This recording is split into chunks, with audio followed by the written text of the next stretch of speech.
gas station, pick up a magazine, and peruse it. And some wanting to get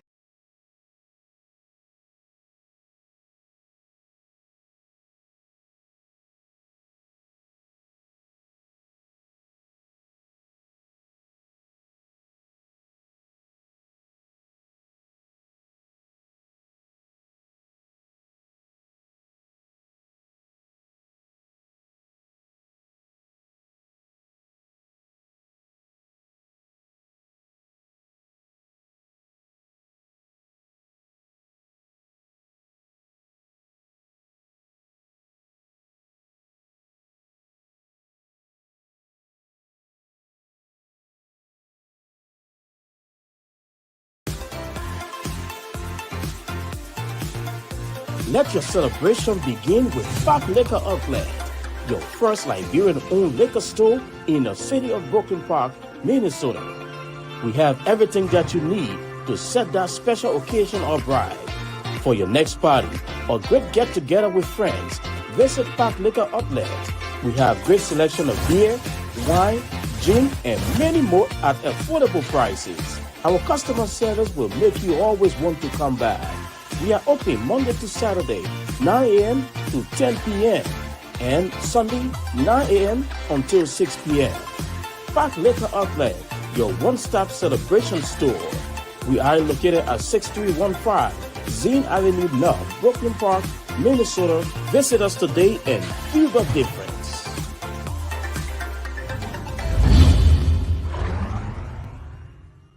welcome to LIBA Diaspora Spotlight 6th edition. My name is Jackson George. The Liberian Business Association in the Diaspora is a nonprofit organization. We cater to small and micro businesses. Our goal is to identify all of the small and micro businesses in the diaspora. We want to be able to share best practices and leverage our collective potential. And that is the idea of LIBA Diaspora. And so LIBA Spotlight, Business Spotlight, is also to bring exposure to small and micro businesses within the diaspora. Today we have in studio Honorable veteran businessman Charles Dwamena, Voices Magazine, the owner, co-founder and owner of Voices Magazine, one of the most powerful magazines in the diaspora. Oh, that's so what. Charles, welcome to the LIBA Diaspora Spotlight. Well, thank you very much, Jackson, and thank you for the good job that you do in the community. Who is Charles Dwamena?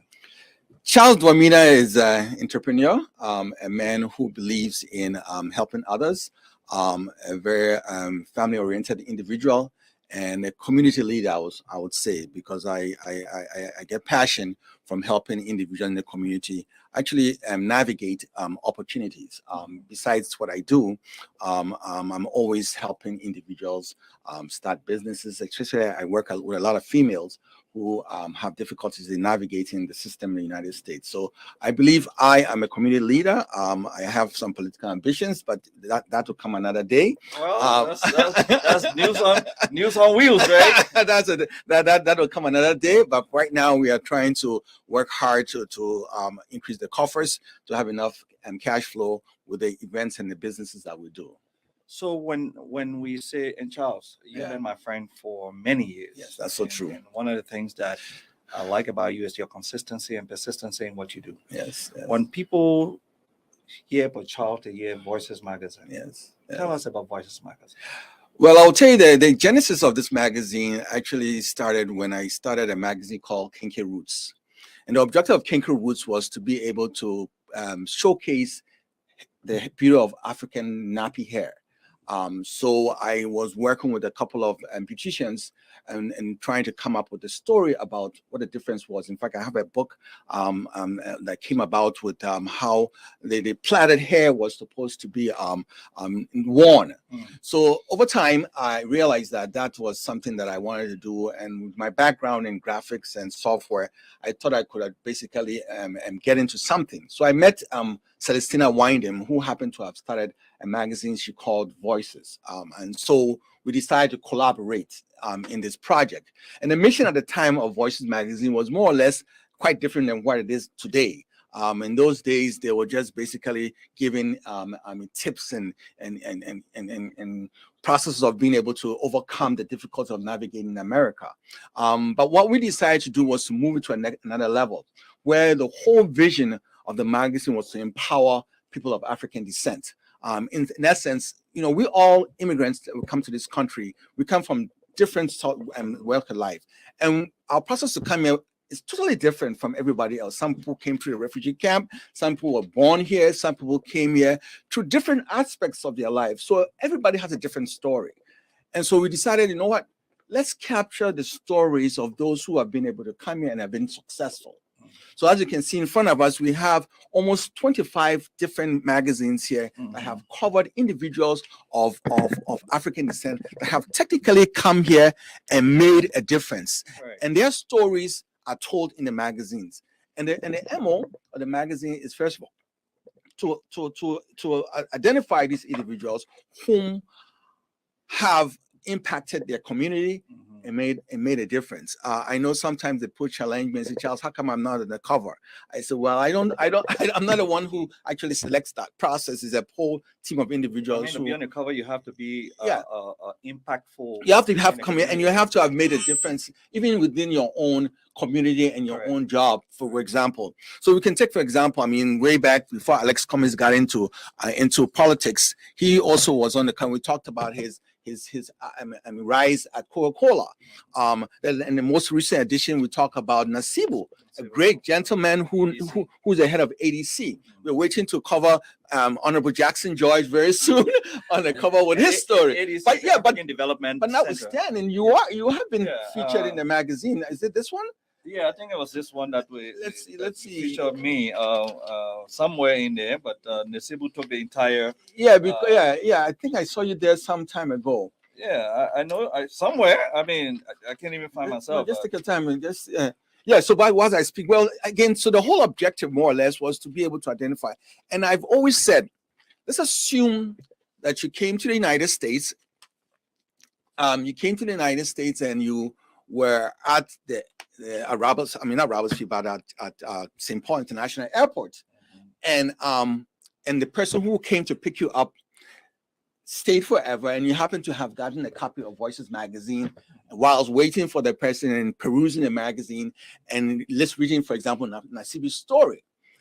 I want a situation where, when doing that, you realize that, hey, after reading that story, if your person who came to pick you up never shows up, you can take yourself, go into a hotel and start your journey and want to be like Nasibu with the guys. So I wanted to be motivation captured, because every immigrant has a story that's very, I came in this country, I was working for FedEx. I used to work in a nursing home myself, doing things.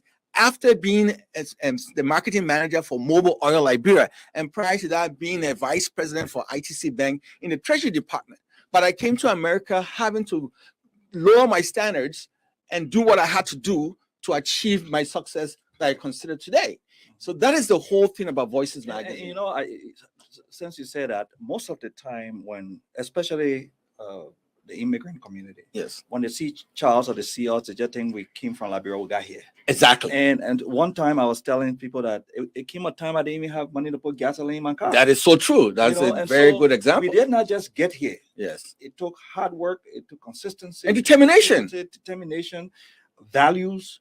It took a lot. And we're still trying to get there. We're still trying to get there. But one of the things I would say, for example, at the end of the day, is that even coming, the process of coming, I came as a refugee also from the camps, came here and left my family back home. But guess what? I had to hold 3 jobs just to be able to send money back home during the war, to get them prepared, and then go to the immigration process.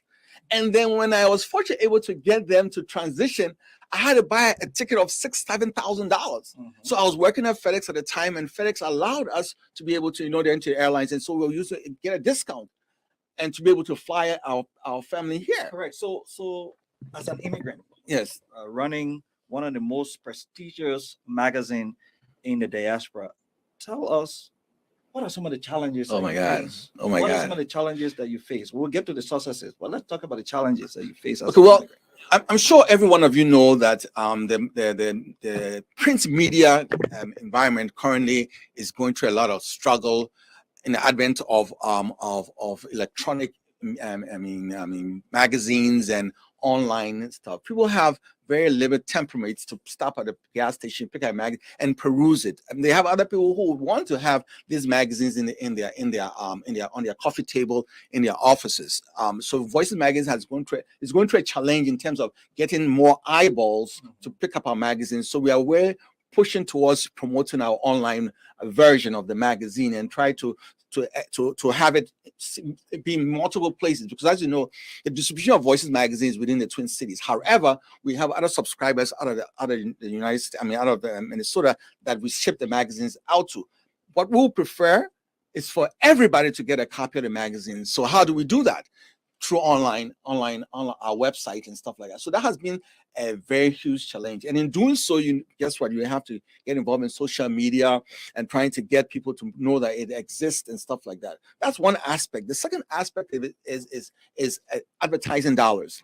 Voices Magazine is a free publication. And so therefore, to print 5,000 versions of the magazine for distribution, we have to raise over 10,000 plus. Right. And normally the people that basically pay for the magazine are those who advertise, with the collaboration of some donors for those who are on the cover of the magazine. So we are able to put that, and that cost goes towards print distribution and marketing, for example. So that has been some of the challenge that we have, but we haven't given up, because we've been running this magazine and we have about 25 different versions of the magazine out there at 5,000 copies of each print. So you can just imagine how many magazines are out there in the community. I met a lady a couple of days ago at a fashion show downtown, and he said, "Oh, I've been seeing Voices, and who are you?" I said, "I'm the publisher and CEO." I said, "Are you kidding me?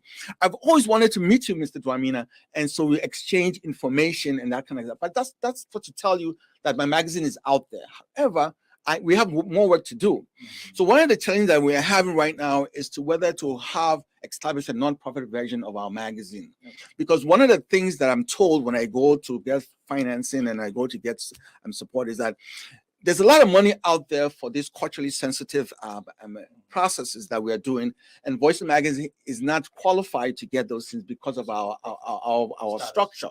So along with one of my partner, Mr. Wayne Doe, and currently we are trying to investigate the possibilities of doing that. So basically, those are some of the challenges that we have. To get content is not a problem. We have a slick process right now where we actually put out content with multiple writers, and we encourage people to submit documentation and stuff like that.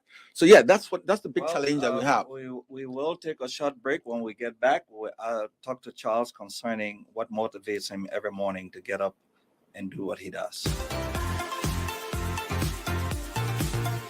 Let your celebration begin with Park Liquor Outlet, your first Liberian-owned liquor store in the city of Brooklyn Park, Minnesota. We have everything that you need to set that special occasion or bride. For your next party or great get-together with friends, visit Park Liquor Outlet. We have great selection of beer, wine, gin, and many more at affordable prices. Our customer service will make you always want to come back. We are open Monday to Saturday, 9 a.m. to 10 p.m. and Sunday, 9 a.m. until 6 p.m. Park Liquor Outlet, your one-stop celebration store. We are located at 6315 Zine Avenue North, Brooklyn Park, Minnesota. Visit us today and feel the difference.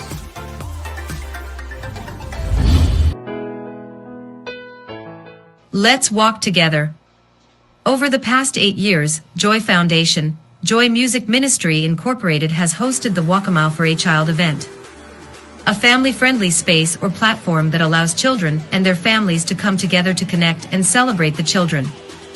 Every year is a bit different, but one thing that remains constant is the kids at the walk are celebrated. They have fun connecting with others, playing games, and winning prizes. Snacks and drinks are provided for the children. The walk kickoff is on July 1st, 2023, and begins at 8 a.m. We will be walking around Como Lake in St. Paul, Minnesota. Address, 1360 Lexington Parkway, St. Paul, Minnesota 55103.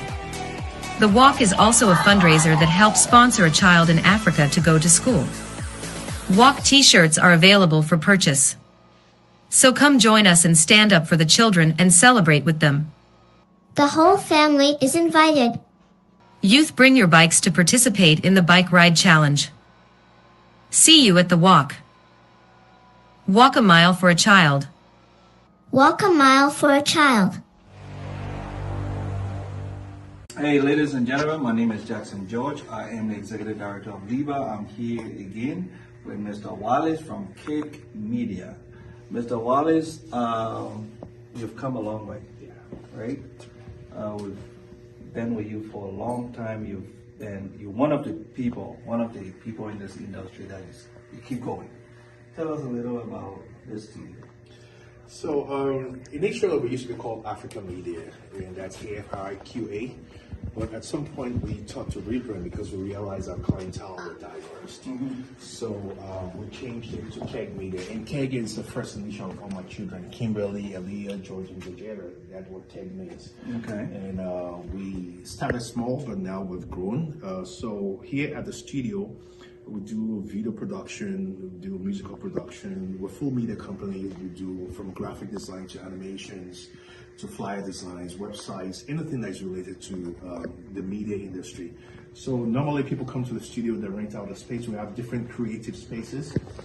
That's one set. So each background is a set by itself. Okay. So we find whether that's a podcast setup, where if you want to do a podcast with lots of people, that's a podcast setup. Then we have set 1, that's creative set 1, creative set 2 with a white background. Set 3 is a white and blue with different types of chairs. Customers can choose the chairs that they want. We have tons of lightings, high-tech cameras, black magic, red cameras. And this is another set for more of entertainment. So if it's an entertainment show, we designed this place to turn into an entertainment section. We can change the sets to anything. And we also have the glass background as well, which we can change. We have different types of backgrounds based on what your show is about. We also have an in-house full-time photo shoot studio where people come to rent and people come to take their photographs. And we have different backgrounds at the back of this as well. Straight up ahead of you is an open stage. Open stage where we can turn to anything. We can turn into a hospital, a mini office, anything mini that you want. So if you want to shoot something instead of your renting spaces. Then we have a dressing room as well. Oh, in the back. Okay. So it's called the green room. So it's kind of black. We're still putting things into this. So this is okay. So this is the dressing room. Let me put in the light. We're still doing the walls. So there's a dressing room. We're putting more mirrors here for people to come and dress. We have wardrobes and everything for them. I need to get outside the dressing room. Let's stand right here. Okay. And that is our control room. The control room. So come this way, and forgive me if I just move this. Yeah, sure. Tell me, George. Yes. How do you continue to do this? What motivates you every day? Well, first is my family. Okay. God first, and I have this belief that the only way to get what you want is to go for it and work very hard. Keep focus. You will fall several times. You will wake up. You will rise up. Each time I fall, strengthens me further and stronger to move forward. So that's basically what moves me. So you are watching LIBA Spotlight, LIBA Diaspora Spotlight, where we highlight businesses. You know, when I tell people that you have to fail many times to win. Absolutely. They don't understand. Yes. How do you understand that? It's something, I started working at an early stage. At 12, I was selling peanuts, all right? Wow. Despite the fact my dad was a minister. At 17, I was selling car parts in Nigeria, all right? I used to buy car parts from the port in Togo. I bring it to Nigeria and I sell it. I buy tapes and things like that. So being strong and knowing how to survive, it's something that's inbound, right? It has to be there. You have to be determined to make sure that you pursue your dreams. Welcome back, viewers. You are watching LIBA Diaspora Spotlight, and this spotlight is where we bring exposure to small and micro businesses. In studios, we have Mr. Charles Dwamina, founder and CEO of Voices Magazine. Charles, there are young people out there, some wanting to get into business. What motivates you every morning to get up to do what you do? That's a very good question, and sometimes I sit back and laugh when I'm in my own space and think about what is my purpose. Right. What is my purpose? Why am I here today? Well, unfortunately, I've lost my young brothers. I lost Wingrove a couple of years back. I lost Lawrence, and those of you who went to see, B.W. Harris, you know Lawrence Dwamina, who was even the student council president of the school, who was a fabulous individual who impacted lives. He taught Amos Sawyer and the rest of the group how to use the computer. They went to Law Tabdina, the school that we developed at the time. Unfortunately, Lawrence passed away during the Liberian Civil War. When I think about my brothers and I think about the tenacity and the desire that they have, it falls back onto me to say, Charles, why not me? Why am I still here? Why did God take them and not me? Because at the end of the day, when we wake up in the morning, we have to have a purpose in life. And sometimes it's very stressful because in America, it's a very challenging environment. You have to pay your bills. You have to be able to have a roof over your head. You have to be, it's very challenging. And as a self-employed person, you can realize that the only time you will be able to do such thing is to be able to channel your own efforts, to be able to pay your own bills and generate. Because one of the things that I'll tell you when I was growing up, my uncle, Winston Tubman, always told me and gave me a book. During our at the University Library, we had what you call a student route, and I went to his office and I told him I just didn't know what to do next, and he said he has a book to give me, and the book was by Clement Stone, Napoleon Hill's book Think and Grow Rich. Yeah. That book impacted my life so much so that it allowed me to have my first job, and allowed me to meet my wife for today, and allowed me to transition. So I consider my success in life, even though I'm still hustling, through that book. And some of the things the book talks to you about is believing in yourself, having faith, be focused. Even though I wish I could be far and above where I am, because the practice of the ability to channel all the quality and stuff in that book is very difficult. So you have to be a discipline. So we're working towards that. And so given what I learned from that book, and I wake up in the morning, I believe that every moment, my family, my wife, my children, my mom, who's still in existence, I believe that I will one day want to be able to, make a difference in their own lives. And those are my friends. Those are my friends who cherish my relationship. One thing I say, I'm always one person that does not keep information. I'm dying to share information that will succeed, that will be able to help individuals. So my whole passion is to be able to impact somebody else's lives, to make a difference in somebody's life. And that's what challenged me. And to be able to do that, I need to be an example of that success. I need to be able to put institutions in place that generate the finances to be able to do it. Even though someone says, why don't you be a motivational speaker? I'm looking at that as an aspect to be able to come here like this or join you and have a motivational opportunity to encourage people not to give up. Yeah, but you talk about think and grow rich. Yes. 3 feet from goal, right? Yes, 3 feet from goal. Just imagine that. You talk about, there's another book called Rich Dad Poor Dad. Rich Dad Poor Dad. The 7 Habits of Highly Effective People. I got one I'm reading now called the Prosperity Bible. Oh, that's an interesting one. I've never read it before. I've never heard about the laws of the laws of success. The 26 yes laws of success. Of power. Yes. 26 laws of power. Positive thinking. All of those books, and sometimes people do not understand the power of these books. And one thing we do not read a lot to understand the power of these books. And so I'm happy that if you're young out there, look for Think and Grow Rich by Napoleon Hill. That's number one. Look for Rich Dad Poor Dad. It will give you a good example of one child having 2 fathers. One is rich and one is poor. And the story and how they differentiate how between. We do not even talk to our young kids. Exactly. Financial management. Understanding. One of the things I will say before you go on with that is that I know that a lot of people have difficulty reading in terms of the time and other kind of stuff. But one thing I do right now, in my car right now, I have the audio version of Think and Grow Rich. Yeah. I have the audio versions of Napoleon. Positive Thinking, and I have another version of another book called The Millionaire Dad.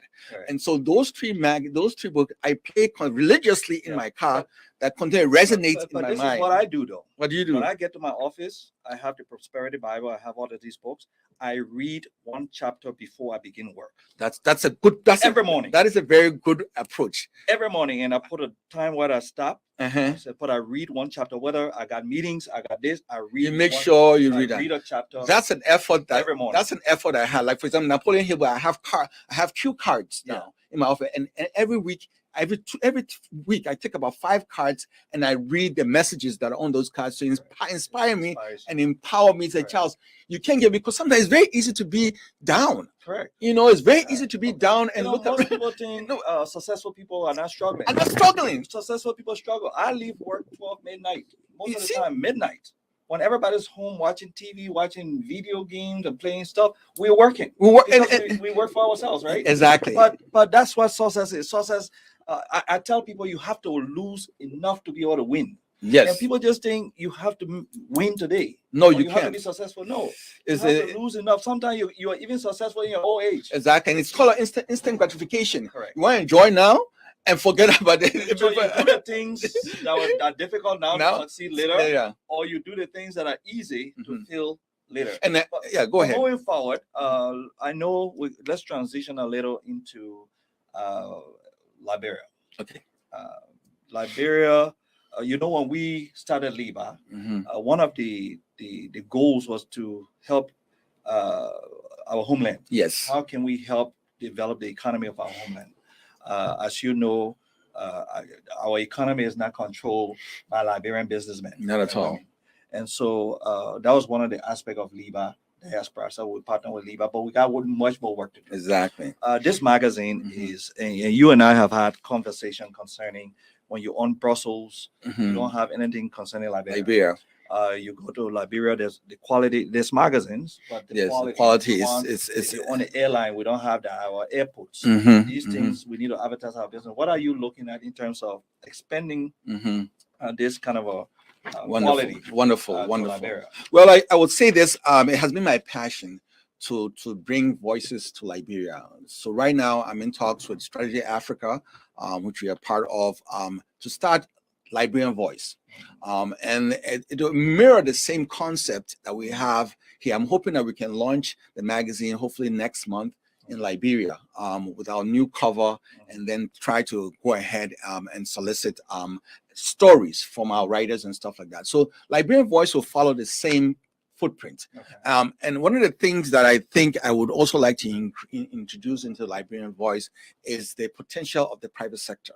One of the things that I know that apart from just talking about the businesses, those who are in agriculture or those who work for nonprofit organizations and featuring them in the magazine, I think there should be a segment there that basically encourage people to look more into the private sector of Liberia, because LIBA's mission was to improve the private sector. Right now, my understanding in Liberia, like almost 85% of those who are employed work for the government. The rest of the people are all small micro business owners, and they're doing the same thing. They're selling doga flare downtown. They're selling chicken soup in the market. But there's nobody who is even into like the printing business, for example, a Liberian-owned business that helps with, and a Liberian that is employing 4 or 5 people. Everybody got printing presses there, though. We got a printing press and other stuff. But the point I'm trying to make is that I don't think that if you look at the ownership of those printing press, like I'm talking about, for example, UPS, a structure like that, structure like that, where it's more, you have 20 people employed within not only Monrovia, but you're talking Pakata, you're talking about all over the place. Then we talk about the resources that we have for the government to subsidize small businesses. Let's put it this way. Let's say you have such a nice now, if we were to partner with a printing press or some institution down there, and they can do most of this and send it here to get the quality, we have to partner. We have to collaborate with organizations and businesses down there that are doing the same thing to create more jobs. But the point I'm trying to drive at more or less is that the government has to be involved in encouraging that That gotta be a marriage. of the private sector. It has to be a conscious process to empower those small businesses like us that go in there to be able to have to avoid the red tape to get started. Yeah, you're right. One of the things that I said, look, government must identify 10 Liberian businesses and pump about $5 million into these businesses. Ask those businesses to hire 250 people. Yes. And maybe it can even be a grant. But for 5 years, Yes. you have to hire these amount of people who will pay taxes back to government. Yes. And government will make more money. They look at it like, what this guy is talking about? Why would the government put money into private businesses? That's what it's done to move the economy. In America, the SBA. What do you think that in the United States, SBA? And just imagine, student loans. The government is involved in student loans. Yes, that's the largest loan business. And guess what? They back these loans, knowing that if there's a default, the government steps in. Correct. You can put a pool of funds out there for businesses as long as you come up with a sound business plan. The government you have to come with some money on the table. The government backs you up with some of his finances, and then you are required to employ 10 people. So we are looking at someday next month. Yes. We're going to start the process of launching Liberian Voice. Liberian Voice into Liberia. Liberian Voices or Liberian? Liberian Voices. Liberian Voices. So look out for Charles Dwamina, CEO, founder of Voices Magazine. Charles, let's go back to Voices Magazine. Every year you have a gala. A gala. Yes. I've been to all of your galas. And then we want to appreciate your sponsors, most of our events. Very elegant, very professional. Exactly. You've improved from delivery from start point to now this year. I mean, well, you know, in the heads of COVID, we have decided to for the past 2 events, we had them in November. Most of those attended complain about the weather. It's a bit cold and it's not gloomy and stuff like that. So they want us to go back to our normal routine. So for 2023, we will be deferring the event. Okay. So we might do some videos reminding people about the event throughout that whole week. But it's going to be held next year, April 2024. That would be great.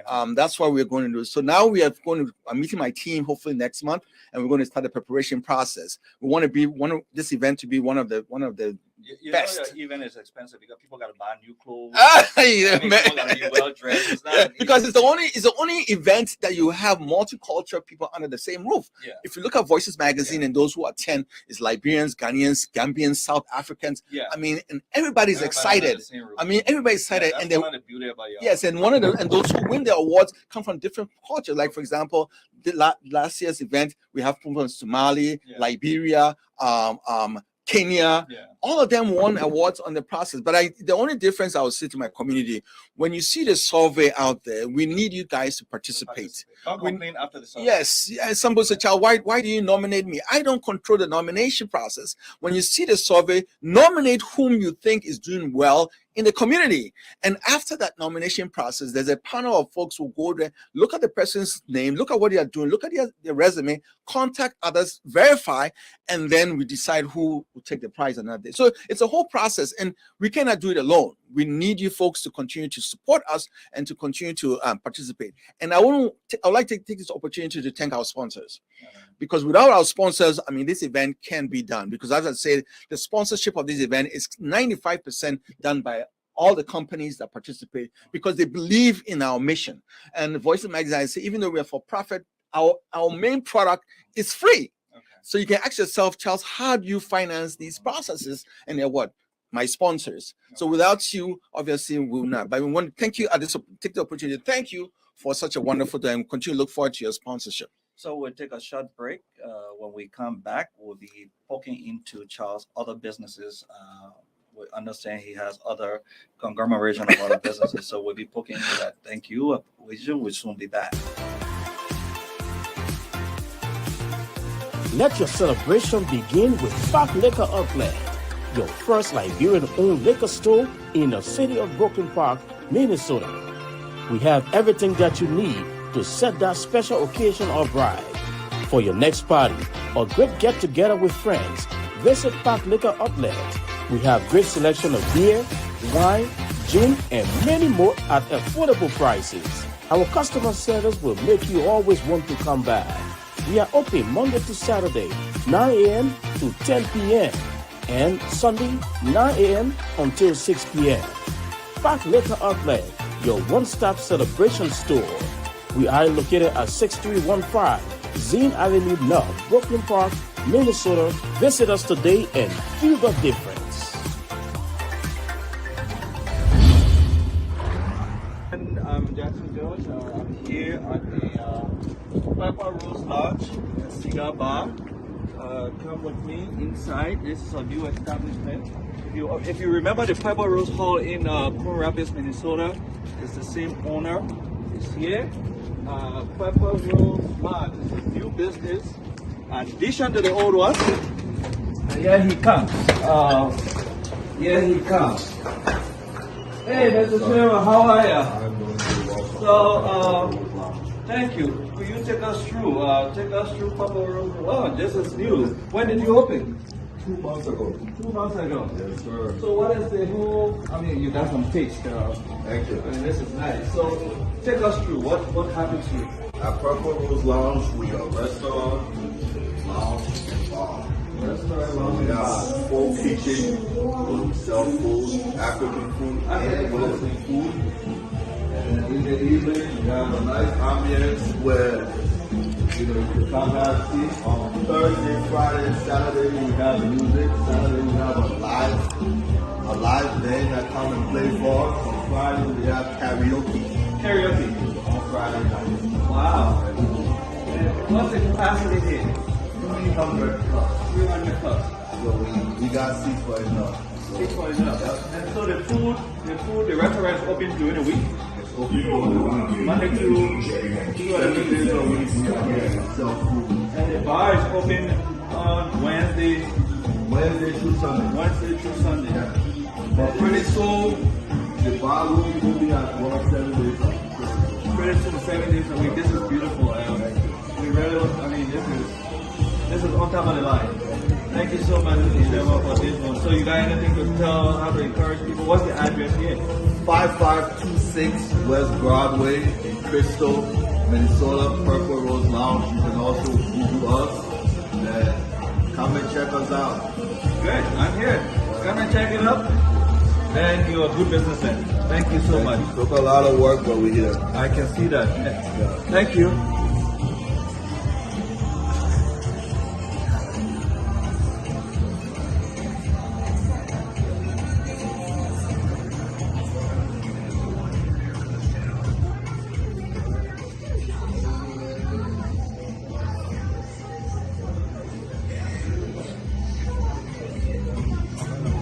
Viewers, welcome back to LIBA Diaspora Spotlight. My name is Jackson George. I am the Executive Director of the Liberian Business Association in the Diaspora. We have in studio Charles Duamina, founder of Voices Magazine. Charles, to be a successful man in the diaspora is not easy. It's not easy at all. I have Comfortable Living.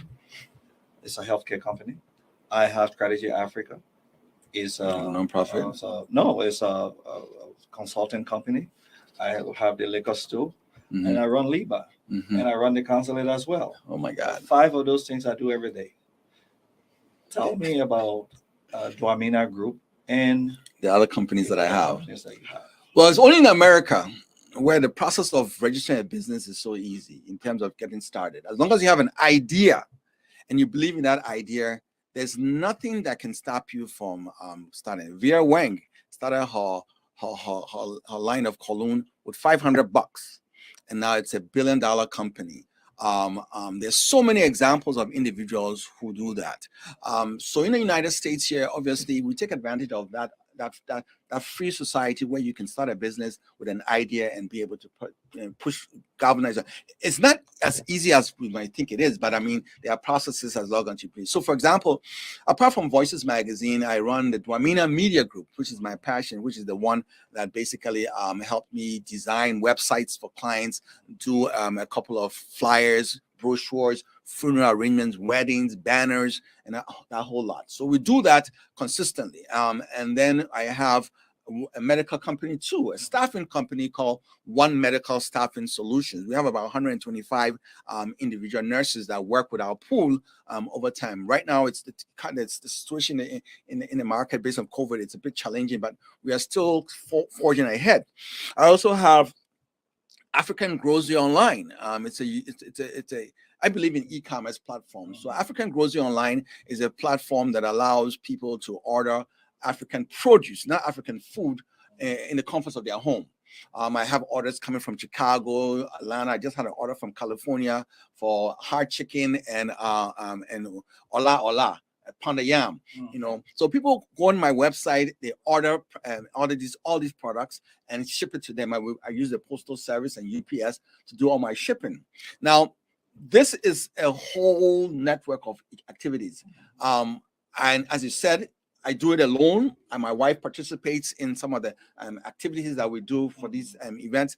But the whole objective here is to be able to build these organizations to a level where we can even actually let go. Because as a self-employed person, you realize that, I mean, every day is a struggle. And so you have to define your end goal. Where do you want to be in the next 1 or 2 years, or where you do want to have to be in your businesses? Sometimes the decision might be, say, you know, to be able to consolidate, maybe we have to scrap this or scrap that. But the whole objective here is to you believe in all those events, that you can pursue them to the extent where you can also be able to grow. Now, let me ask you a question that in our community, if you went to Liberia today, you wouldn't find one company with 10 Liberian owners, right? Yes. And we've brought that into the diaspora. Well, why is it difficult for us to partner to build a corporation, a big corporation? We're all doing so many things, you know. How can we? What are your take on? What is your take on collaboration partnership in the United States? In the United States, I mean, okay, even in Liberia. One of the things that Think and Grow Rich talks about is putting together a mastermind group. A mastermind group is a group of people that think like you, that believe in the mission as you. So to start something like that, you have to identify your mastermind group and bring them to a table of discussions. Is there shortcoming in our community why we can't? There's no reason why we can't, but you have to have like-minded people in that regard. Sometimes you have people that will come into that group and be the naysayers. They'll be the doubters. You need to read them out of the group in terms of what you want to do. It's taking them some of them on the bus. They're sitting in a good seat. But yeah, you have to identify a project that enables people to do. Like, for example, pineapple production in Liberia. You know, there's a lot of land. There's good opportunity to start that. I went on Google. You're talking about pineapple, yeah, which is a good thing. Agriculture. Gold and diamond. We don't even come. Yeah, but don't forget what you should understand is the capacity of the people to actually consume. Yeah. Gold and diamond is good stuff, but I mean, if we came together as a unit, we can mine our own. Why we have Ghanaians or other people mining our gold and diamond? Why don't we put our resources together and carry a corporation and mine it? I want to start with the low-hanging fruit. Where the low-hanging fruit is food. Yeah. It's consumption, where you can actually produce something like Liberia and provide it to the people down there, and then later on export. Correct. So if you have an idea that we can put together on paper, identify 5 or 10 people, each of them bring $10,000 each or something like that. And we have a business plan and we have a process. In the next 2 years or so, this is what we want to do.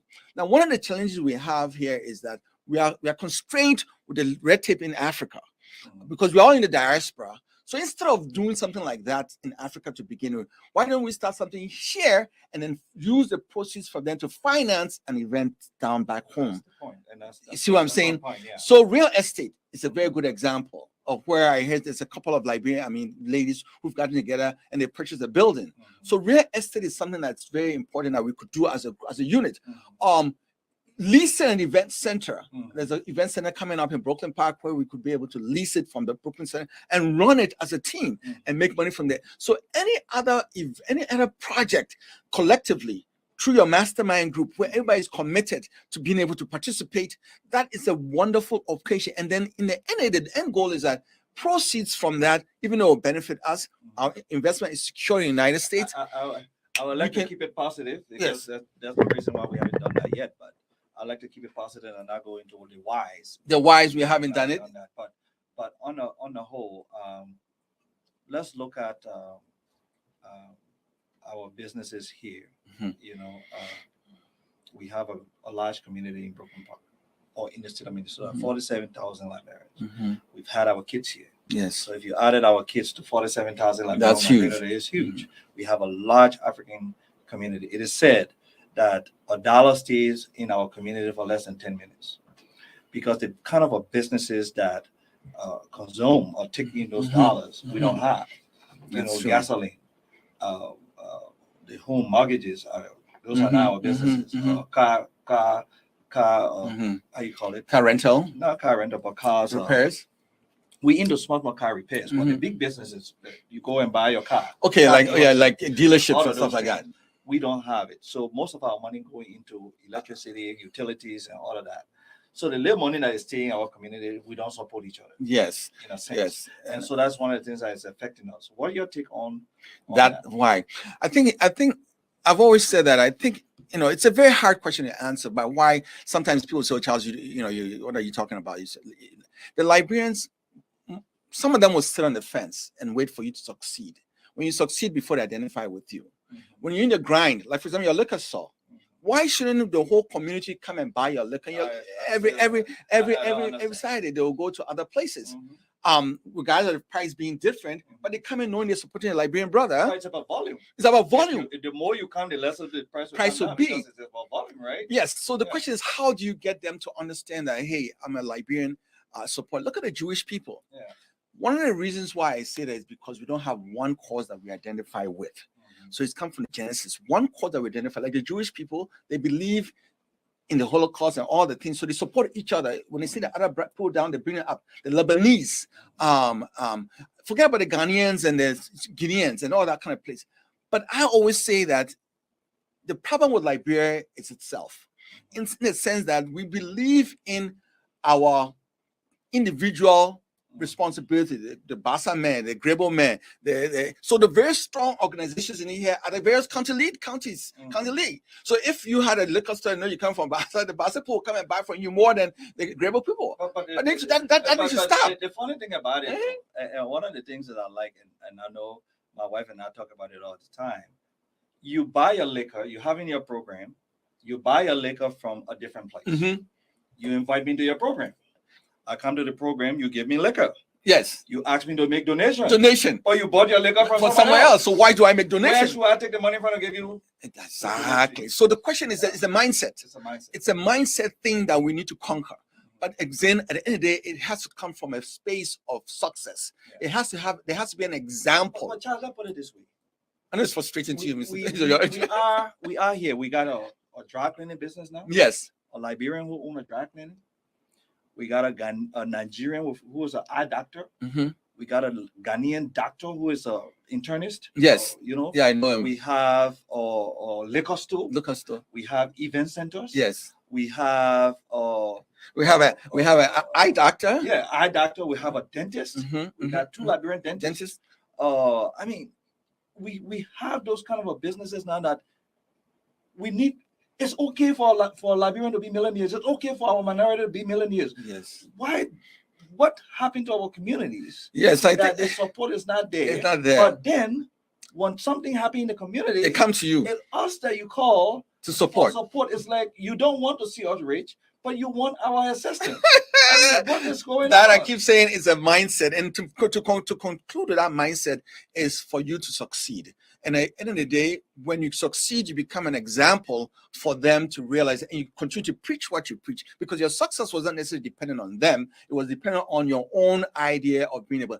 At the end of the day, you can be frustrated that you are, but to change the people's mindset, to know that, oh, Jackson is that one, so let me go buy liquor from that. I always buy my liquor from this weekend, this Monday, I have my wine cellar. I'm coming to buy a case of liquor from wine from you guys. But the point I'm trying to make here is that it is a mindset, and it being the fact that we will dwell on that mindset, it hampers our own ability to move forward. So the old thing I always say is that look for sound-minded people or that have your commonality, because you and I can sing together and we understand each other, and pursue our vision with that mindset. and try to depend on other communities. The Somalis succeed because they're all coming from a war-torn place. They come here and they hustle, but they're all together. When you're in exile, you hold together. You hold together. That's what it is. I still tell only Liberians don't believe that they're in exile. No, but I keep telling you the way Liberia was founded. I tell people we are in exile. I keep telling you. I've been here for what, 27 years? Yes. I still feel I'm in exile. Yeah, exile. But the funny thing is how we were brought up, how the nation was developed, how we lived within ourselves in Liberia, and that's how we explore ourselves here. And that has to be examined. That has to be examined as the means. You talk about the love of liberty brought you here. That is a coat. That's a coat of arms. I mean, that's serious stuff. You're talking about love of liberty brought you in a country where some indigenous were never brought to that country. Just go back a little bit.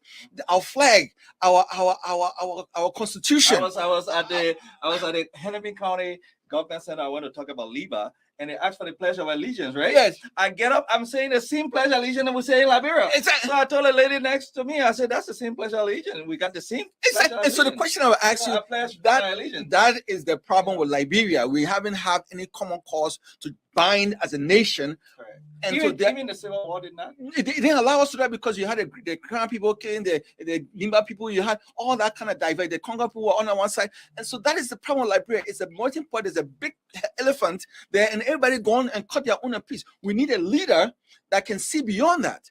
And the leader that will see beyond that will have an impact on your life and know that your blood is the same as my blood, regardless of whether you come from Nimba or you come from Grand So, ladies and gentlemen, we're gonna take a short break. When we come back, we'll be concluding this conversation. We business people. We don't want to get too much politics, even though I have an ambition. I have a desire. So you guys keep stay tuned. Let your celebration begin with Fat Liquor Outlet, your first Liberian-owned liquor store in the city of Brooklyn Park, Minnesota. We have everything that you need to set that special occasion or bride. For your next party or great